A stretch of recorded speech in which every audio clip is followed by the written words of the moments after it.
Silakan, ada tambahan? Lagi, Pak Ubed, ada tambahan? Kalau saya belum sempat membaca pada tafsir Ibnu Katsir atau Jalalain atau dari yang lain. Silakan, mungkin ada yang baca. Biasanya Pak Sueb ini baca. Silakan disampaikan. Udah jam 6 kurang 5. Ya, ada. Enggak, tidak ada. Tidak ada, belum ya? Karena ya hampir sama telah dibahas sebelumnya ya. Jadi dalam ayat-ayat ini disampaikan bahwa beberapa ayat-ayat yang utama, yaitu yang tadi di ayat 1, Allahu la ilaha illa huwal hayyul qayyum. Jadi ada beberapa ayat yang utama. Pertama ayat kursi, yang kedua adalah Ali Imran ayat 1 dan 2 ini. Hanya itu aja yang mungkin yang catatan saja yang disampaikan. Ya, ini ada catatan juga dari tafsir Hidayatul Insan, ya, bahwa surat Ali Imran ini turun setelah surat Al-Anfal.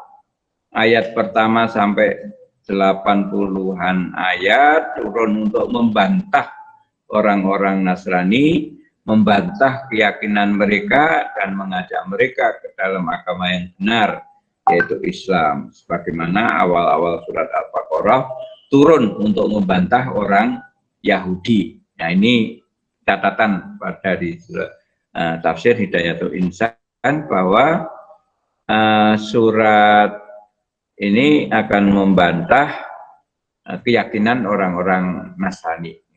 Karena itu barangkali baik memang seperti saran Pak Ubed tadi, kalau ada yang sempat membaca Injil, ya yang ada sekarang kan Injil, Taurat kita tidak tahu ada di mana. Coba apa saja yang ada di sana, dan yang tidak benar, ya, itu catatan. Ya. Ada lagi masih ingin disampaikan? Assalamualaikum. Waalaikumsalam. Ya, Pak Yaya, silakan. Saya di ayat tadi awal Ali Imran ini menggambarkan mengenai begitu kerasnya siksa bagi manusia yang melanggar ajaran atau ayat-ayat yang diajarkan oleh Allah. Dalam kehidupan nyata itu memang banyak sebenarnya orang yang ngaji dari kecil, memahami beratnya siksa neraka itu. Tetapi ternyata setan itu godaannya itu begitu kuat ya, sehingga orang melakukan penganiayaan atau mencuri, membegal dan sebagainya. Memang di sini kelihatannya memang kita harus selalu meningkatkan iman sehingga tidak melakukan hal-hal yang bisa mengakibatkan siksa di neraka. Nah, itulah tantangannya di hidup di dunia, karena ada godaan setan yang membuat manusia untuk hilap berbuat salah. Terima kasih. Ya, saya kira itu betul. Setan itu sudah bersumpah, ya. Ketika dia itu diberi ditangguhkan siksaannya, tidak langsung dimasukkan ke di neraka itu, siksa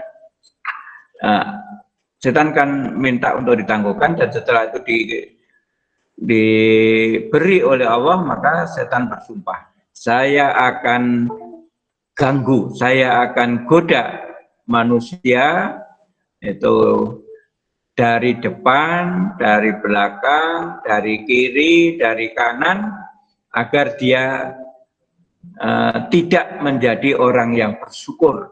Nah, itu bedanya, tidak menjadi orang yang bersyukur. Salah satu yang tidak bersyukur itu ya ingkar, kan gitu. Orang yang tidak bersyukur, mereka itu kafir, kafir nikmat. Ya, biasanya dari situ. Nah, betul Pak, kadang-kadang kita walaupun sudah membaca, sudah tahu, Ya, Pak, ya. kadang-kadang ditutupi oleh setan atau dilupakan, diberikan apa-apa, paling nanti dihukum sebentar saja, atau nggak apa-apa nanti bisa apa namanya, istighfar, ya kan gitu, godaan-godaan setan itu. Sehingga kita lalu ada atau manusia kita melakukan sesuatu yang dilanggar itu karena tail tadi. Dan nggak apa-apa, nanti setelah ini tobat, kan gitu. Padahal kita nggak tahu apa sempat tobat atau tidak, kan ya? Nggak tahu.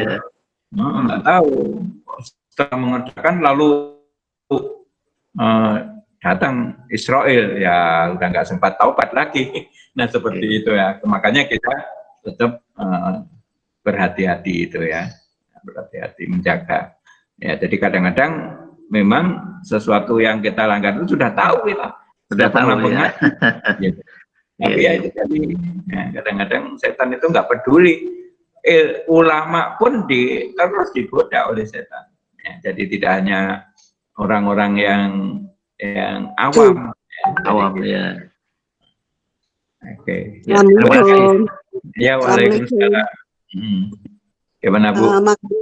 Berkaitan dengan pertanyaan Bapak Yahya tadi, itu Rasulullah SAW itu sering berdoa, yang sering beliau baca, yaitu ya muqallibal qulubi sabit qalbi ala dinika. Wahai Tuhan yang membolak-balikan hati, tetapkanlah hatiku ini di dalam agamamu. Maksud dari ini yaitu membolak-balikan hati dari kesesatan kepada hidayah. Mungkin itu doa yang sering Rasulullah baca supaya kita selalu ingat akan agama. Iya, saya kira itu betul Bu. Setan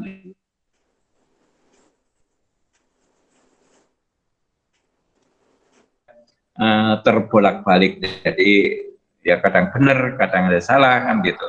Nah itu makanya betul doa Rasulullah, yang diajarkan Rasulullah itu kita minta agar kepada yang membolak-balikkan hati. Siapa yang membolak-balikkan hati?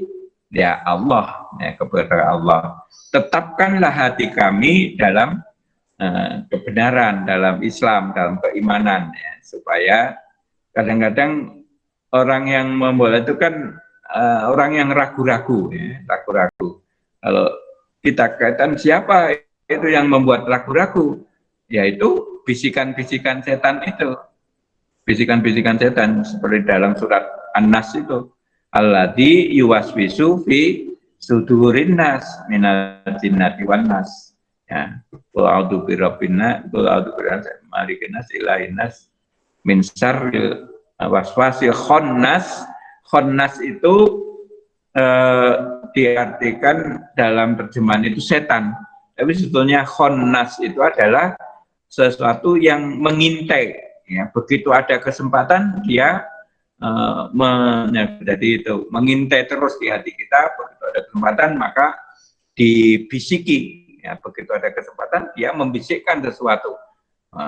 Nah bisikan ini yang menyebabkan hati kita berubah, ya, iman kita berubah. Nah di situ makanya kita berdoa supaya hati kita itu mantap, iman kita itu mantap, ya muqallibal qulub sabit qulubana ilal Islam, ya, tetap dalam kokoh dan teguh dalam iman dan Islam. Betul Ibu. Jadi itu doa itu jangan dilupakan gitu ya Bu ya, baca terus.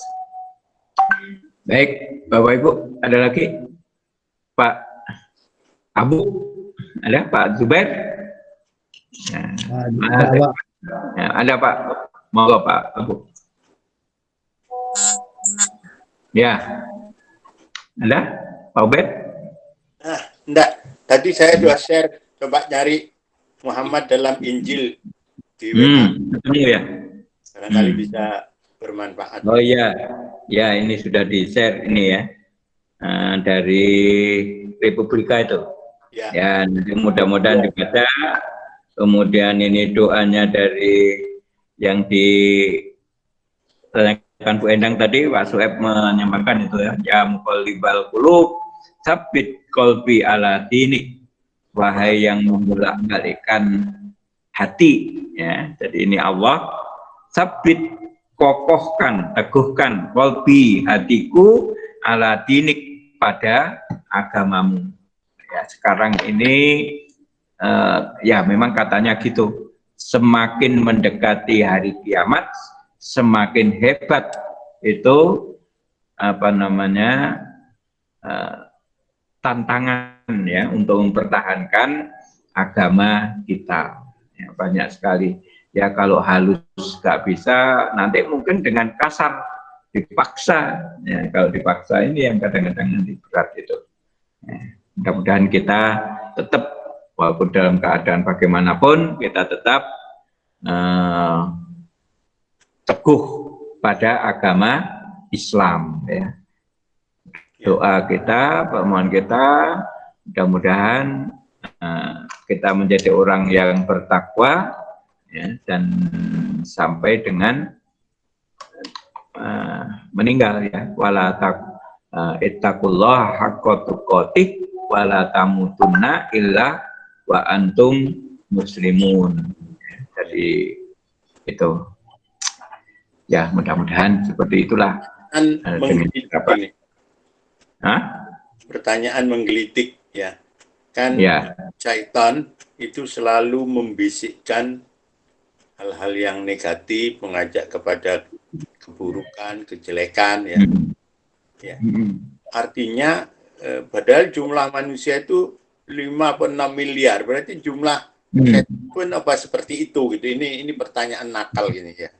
Barangkali itu, ya. Tapi saya pernah dengar juga setiap manusia punya korin gitu, ya. Teman, apa korin malaikat, apa korin setan, itu apa yang seperti itu gitu.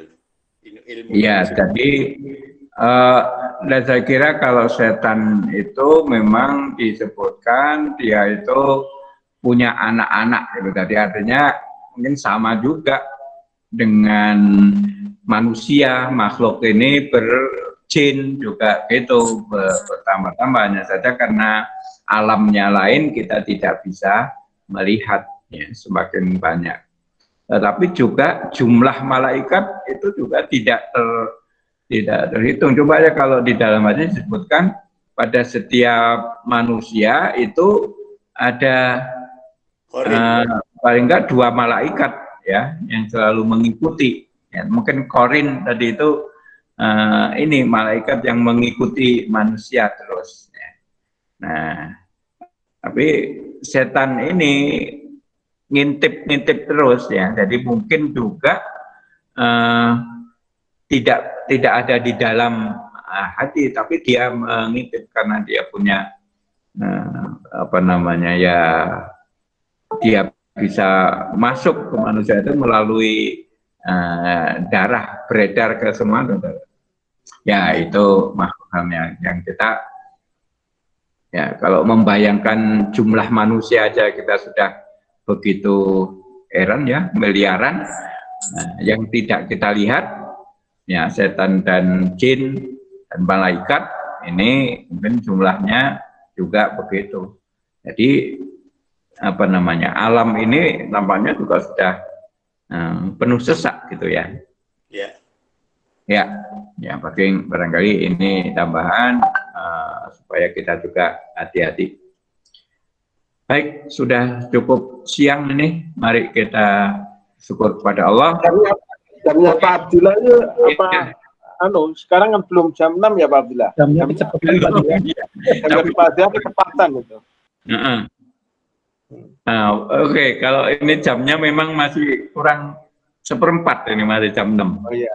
Monggo boleh Pak Anwar, kita kalau masih ada yang belum masih ingat. Nanya, Pak. Masih. Nanya sedikit, Pak. Baik. Nanya sedikit, Pak. Silakan, Pak. Pak Yahya, monggo. Saya dulu. Ini terkait pelajaran semalam, Pak, fi'il madi ini.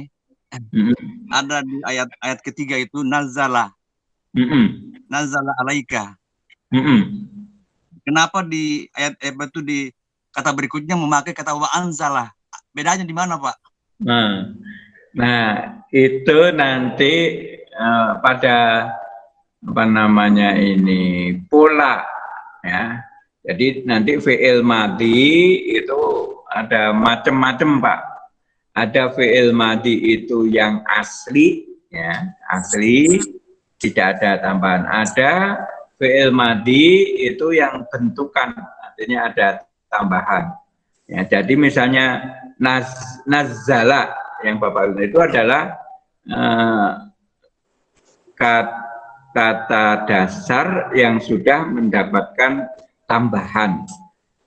Aslinya ya pada akar katanya itu hanya nun za lam. Ya, kemudian kalau yang kata dasar yang 3 huruf pokok itu nazala. Ya, nazala. Itu kalau nazala artinya turun. Nah, ini mengikuti, nah nanti kita ada pola atau wazan fa'ala. Nazzala itu mengikuti nazzala, maka artinya menurunkan. Sama dengan kalau anzala. Nah, itu juga satu pola. Mungkin nanti kita akan sampai ke sana Pak. Jadi pelajaran untuk bahasa Arabnya belum sampai pada macam-macam bentuk fi'il. Ya, fi'il madhi itu. Bentuk macam-macam fi'il. Pak. Ya. Lalu ini kata alaika. Ini damir juga Pak ya, alaika. Alaika itu alanya itu adalah harfu jar. Ya, jadi min termasuk apa harfu jar kan ada berapa itu? Min ila an ala fi bili. Jadi ala ini adalah harfu jar, huruf yang jaga. Ka domir, ya, domirnya. Nah, domir kalau ada ala itu menjadi domir itu kan isim, ya. Isim domir dari anta, isim domir anta. Kemudian dia majrur karena ada harfu jar. Jadi kita tahu itu isim karena di depannya ada harfu jar ala. Jadi alaika itu 2 kata, ala dan ka. Ala dan ka. Ala harfu jar, ka-nya isim domir. Ya, isim domir untuk anta. Karena itu alaika atau ilaika? Atas alaika. Kamu. Ya, atas. Ya, kepada, bisa juga diartikan kepada maksudnya. Kepada kamu. Nah, jadi gitu Pak. Ya, jadi kemarin saya belum kirim karena masih saya revisi yang materi tadi malam. Ya, makasih.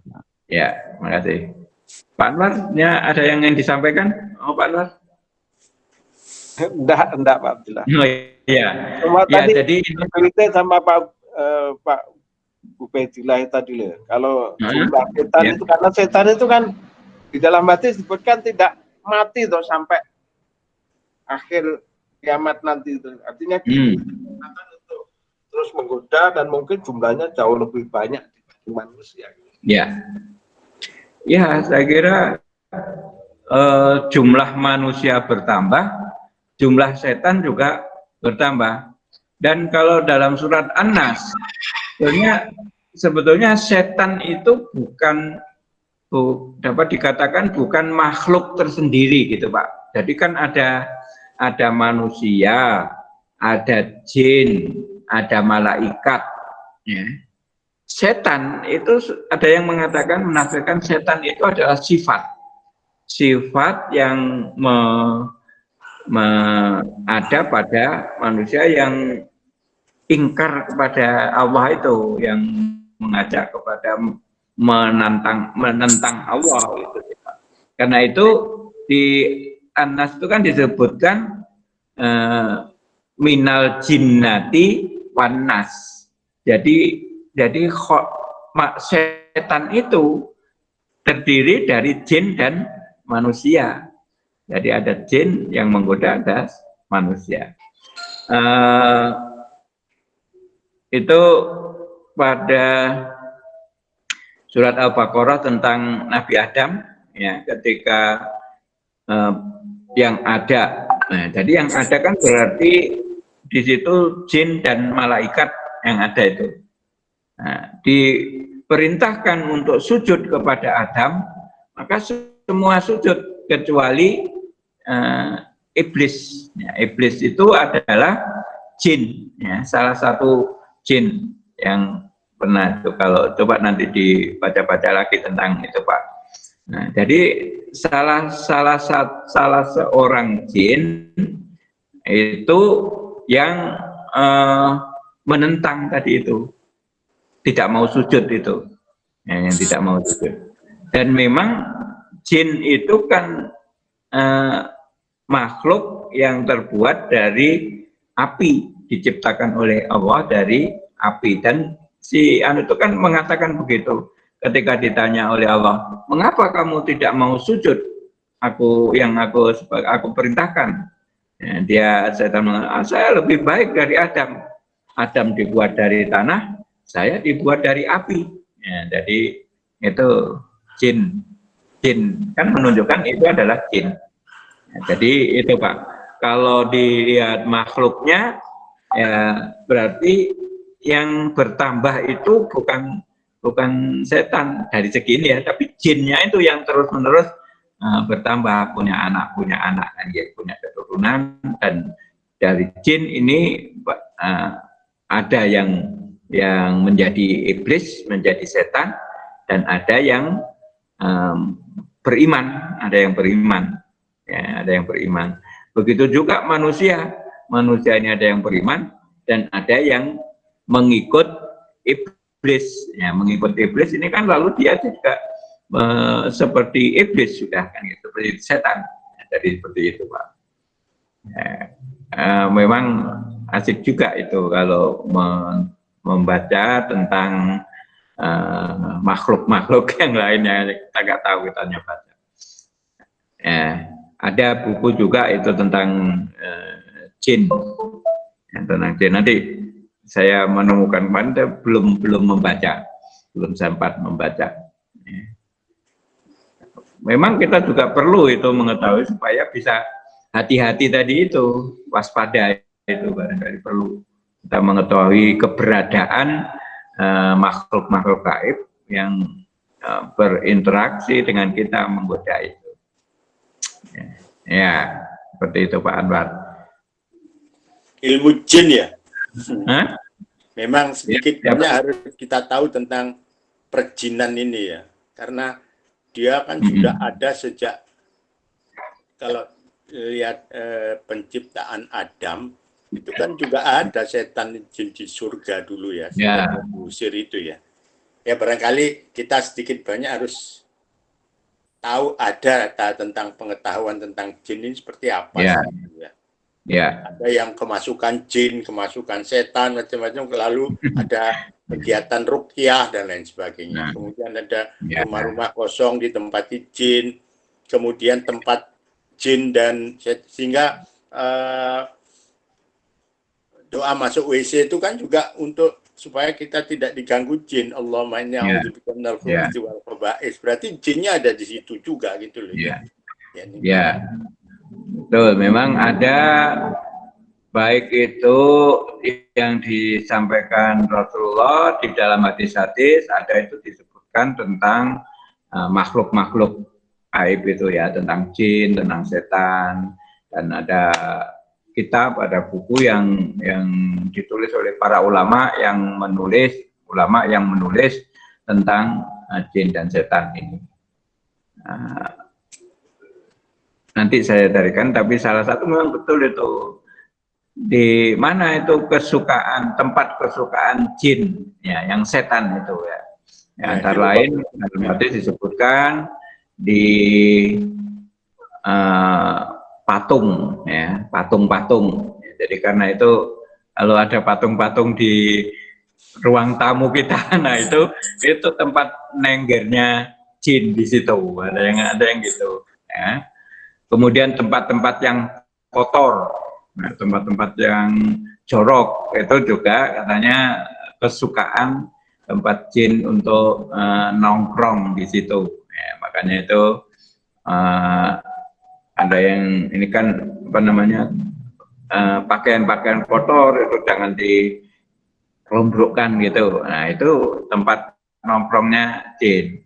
Kemudian ya rumah kosong, kemudian kamar mandi tempat ya betul kamar mandi atau tempat-tempat yang tidak banyak disebut nama Allah, yang tidak banyak dibaca, tidak pernah dibaca Al-Quran, tidak pernah itu ya tempat-tempat seperti itu.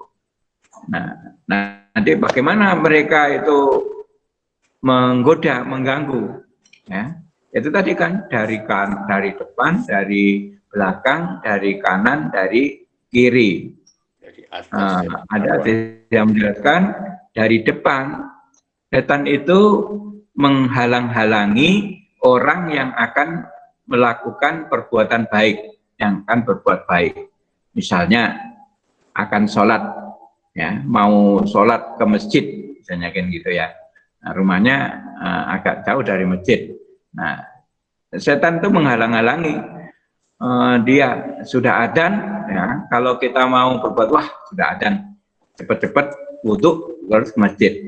Tapi kadang-kadang setan menghalang-halangi. Itu masih ada waktunya. Biasanya nggak langsung setelah adzan itu langsung qomat. Tidak mungkin. Sebentar duduk dulu. Ya biasanya kan masih ngantuk itu. Tidak segera wudhu. Dia dihalangi. Jangan cepet-cepet, nggak usah itu. Nanti nunggu aja kalau sudah dekat qomat, kan gitu. Atau, belum terdengar qomat, nanti saja masih nututi, kan gitu. Nah itu adalah dia menghalangi dari depan. Jadi dari depan dia halang-halangi orang yang akan melakukan perbuatan baik. Dari belakang gimana? Setan menggoda. Nah, kalau dari belakang, setan itu mendorong-dorong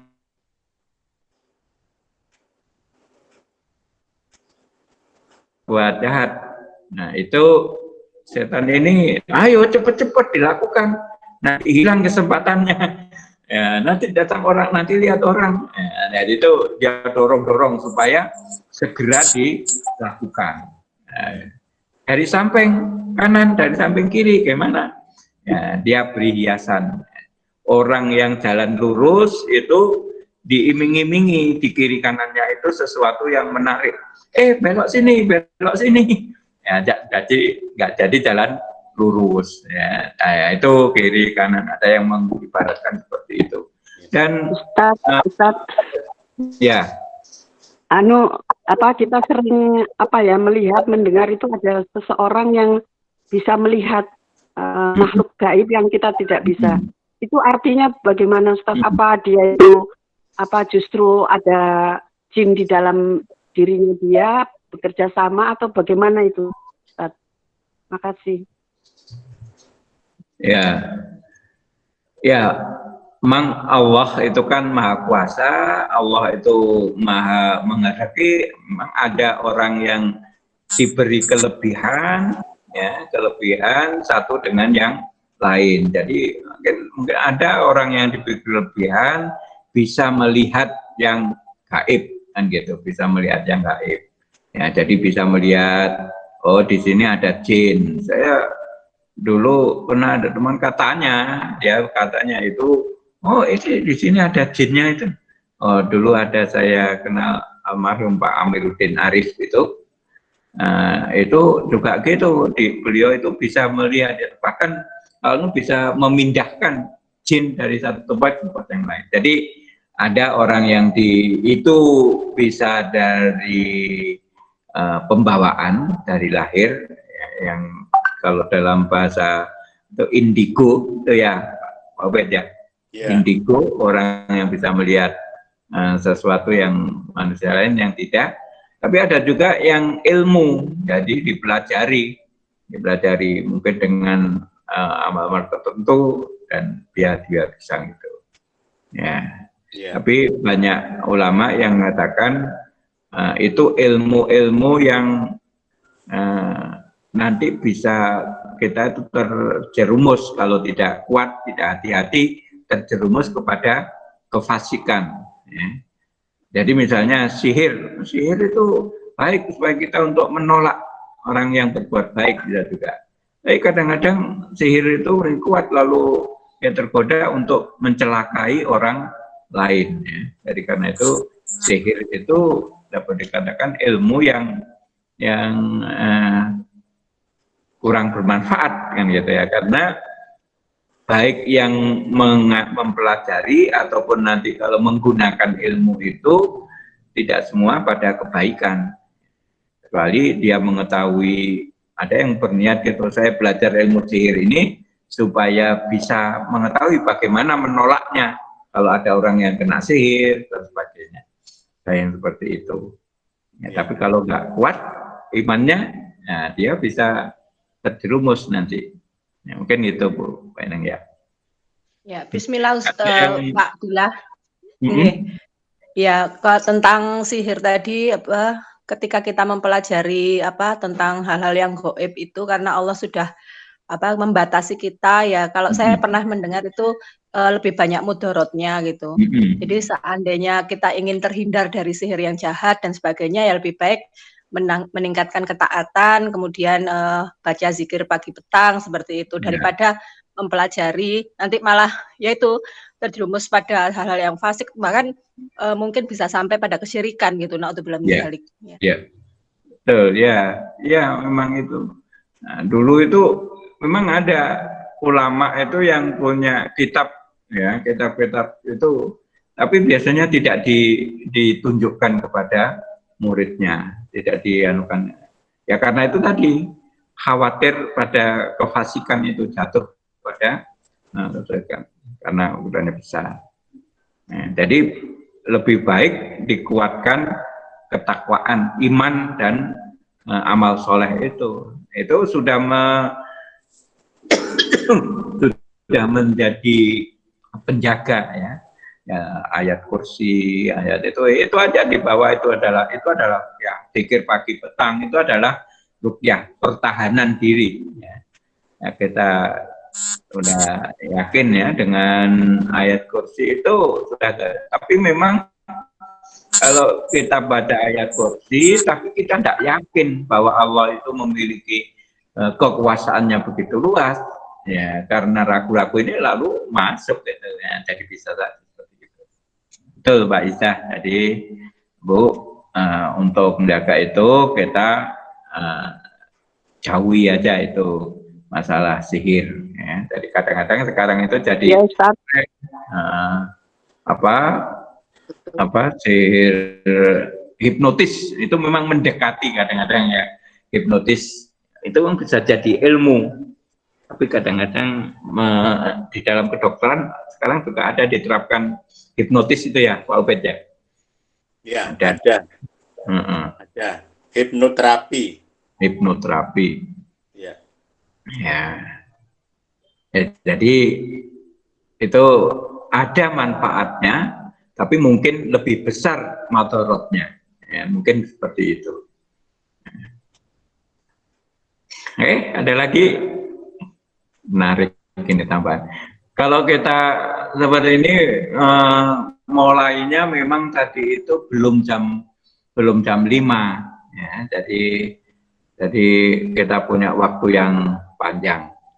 Ini alhamdulillah juga kok biasanya baterainya udah habis, ini kok masih ada ini, alhamdulillah. Ya, jadi kita aja ya Pak Anwar ya. Tetap pada jadwal sampai jam 6 paling tidak gitu Pak Anwar. Ya. Nah, jadi gitu. Baik, ini tadi memang kebetulan juga ayatnya singkat-singkat dan sudah pernah dibahas di surat Al-Baqarah, sehingga kita lebih cepat sebetulnya tadi itu. Ya, jadi kita, tapi itu Pak, mulainya ini karena subuhnya itu maju, jadi mulainya agak maju ya, nggak apa-apa. Pak Dedi ini biasanya Radin setelah subuh sudah langsung yang datang duluan ini. ketika saya buka, oh sudah ada Pak Dedi biasanya gitu. Dan Pak siapa tadi, Pak Yahya atau Pak Yayat ya yang duluan gitu biasanya. Oh Pak Yahya, karena di Makassar sudah siang Pak ya. Sudah Ya. siang Pak. Sudah siang sekarang. Ya.